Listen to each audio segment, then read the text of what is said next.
the witch doctor had something, I don't know what it was, but a very impressive and significant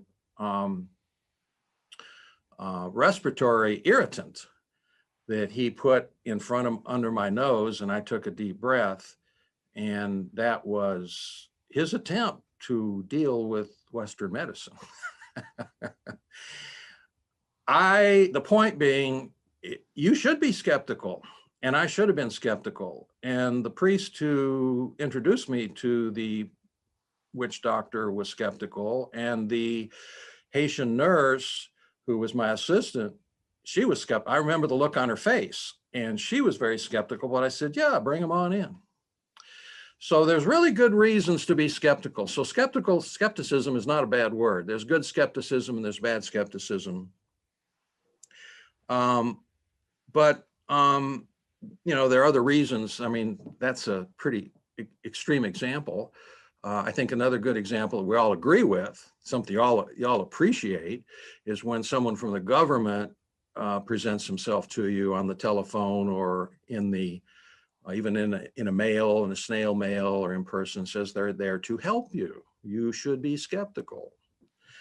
But skepticism can also be bad, and skepticism that is not based on facts or reality or what's going on. Now, there are two,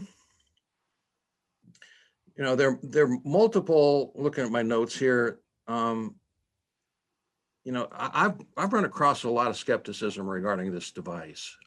Very honest with you, even my own specialty is very skeptical. I applied 3 separate times to present to what my information is based on my 3,000 patients, of which that was very impressive. I had one, not to me, to others. I had one of my colleagues within the executive portion of the American Association of Maxillofacial Surgeons. She said, "Oh my God, Tony, you got 3,000 patients that you treated with this device?" I said, "Yeah."